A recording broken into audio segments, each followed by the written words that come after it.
देखो मैं तुम्हारे लिए नरम मास्क लाया, इसे स्वीकार कर। ये पुष्प तो महादेव को अति प्रिय है।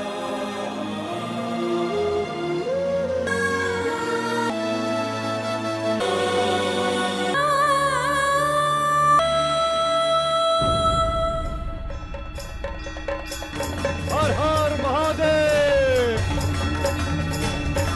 इस शिवलिंग को यहाँ लाने के लिए धन्यवाद दे। अब हम इसकी पूजा आरंभ करेंगे।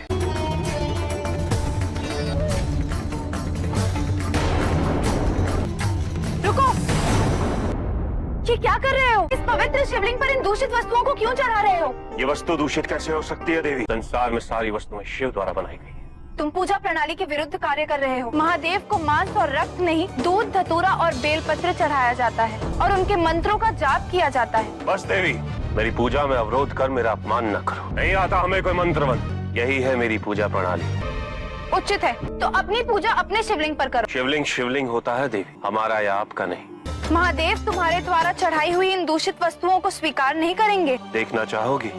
सुना शिव, ये स्त्री कह रही है कि तुम मेरा दिया हुआ भोग स्वीकार नहीं करोगे। देखो मैं तुम्हारे लिए नरम मास्क लाया, इसे स्वीकार कर शिव।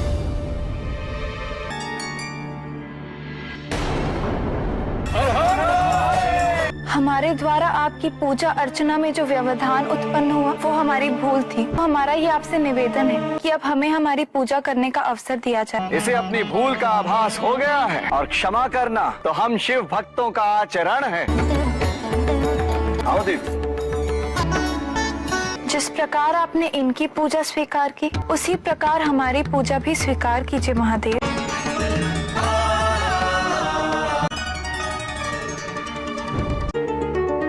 क्या कारण है कि महादेव ने आपका दूषित मांस स्वीकार किया और हमारे पुष्प नहीं? पूजा विधि से नहीं, भक्ति भाव और समर्पण से संपन्न होती है देवी। फूलों को सुंदर और पवित्र मानकर भगवान को अर्पित कर दी। उसे एक दिन वैसे ही छोड़ दो तो उससे भी दुर्गंध आने लगी। स्नान करने से तुम्हें अपनी बाहरी पवित्रता की अनुभूति तो होगी, किंतु शरीर में निरंतर जो मल बन रहा है उसका क्या? ये पवित्र और अपवित्र का भेद एक भ्रम है देवी। इस संसार में जो कुछ भी है शिव का, और जो शिव का है वो शिव है, अर्थात पवित्र है। आज हमें सत्य का परम ज्ञान प्राप्त हुआ है। हमें इस शरीर भाव से मुक्त होना ही होगा।